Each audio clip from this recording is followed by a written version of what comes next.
Et coucou tout le monde, j'espère que vous allez bien. Alors on va découvrir la dernière légende sur la Saône-et-Loire et ce sera un nouveau lieu que l'on va visiter ensemble. Allez, c'est parti.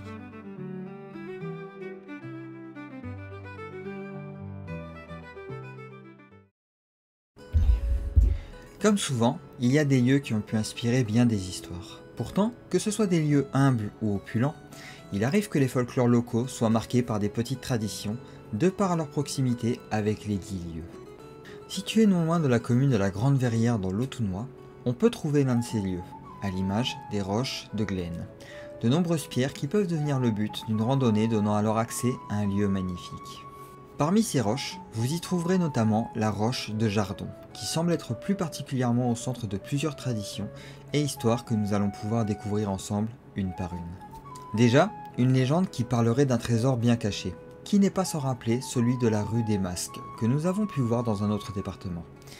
Il faut attendre un jour précis, le dimanche des rameaux, pour que la pierre s'ouvre, mais pas comme on le penserait. Non, car la légende parle alors d'une procession à la tête de laquelle se trouve un prêtre qui aurait frappé avec sa crosse la pierre en chantant pour faire jaillir un grand serpent noir qui aurait profité de l'occasion pour se baigner dans la fontaine non loin de la roche, une fontaine surnommée la fontaine des fées. C'était alors le moment propice pour s'emparer du trésor, car le retour du serpent fermerait le passage jusqu'à la prochaine fois. Cela dit, si la légende existe, on ignore totalement si quelqu'un s'y serait risqué. Dans tous les cas, la roche de Jardon a contribué au folklore local de bien d'autres manières. Durant les temps de sécheresse, on y venait également en procession dans le but de récupérer de l'eau de pluie dans la fameuse source. L'on prétend que les femmes récupéraient alors l'eau pour arroser le curé, qui s'en retournait à son église, trempé jusqu'à l'os. Cette procession finit par être arrêtée par ces mêmes hommes d'église. Une autre coutume était que l'on venait y prier pour les malades atteints de fièvre, souvent les enfants. On y trempait alors le linge dans la source au pied de la roche, et en faisait l'offrande d'un œuf ou d'une pièce de monnaie qui était déposée sur une pierre à côté. Offrande souvent dérobée d'ailleurs par des mendiants de passage. Les plus jeunes finirent d'ailleurs par se moquer de ces coutumes, affirmant aux plus anciens qu'ils ne faisaient qu'une offrande aux mouches. Mais qui suis-je pour juger? Je ne suis qu'un conteur. C'est d'ailleurs sur cela que cette histoire se termine, car nous avons fait le tour de la roche de Jardon, au milieu des roches de Glen.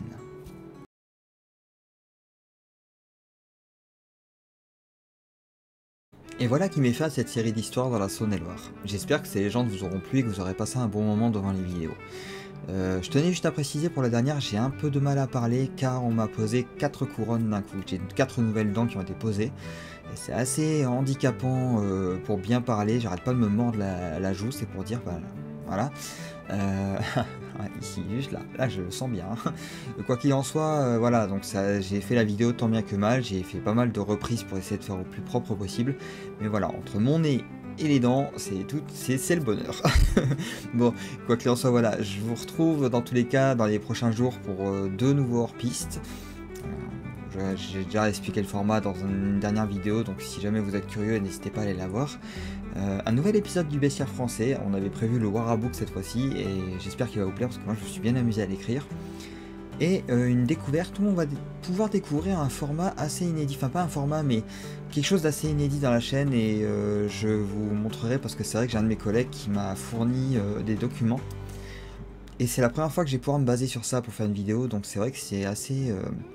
ça va être assez nouveau, donc j'espère que ça va vous plaire cette petite découverte, parce qu'on va revenir sur les animaux totémiques, ce sera la dernière vidéo que je ferai là-dessus.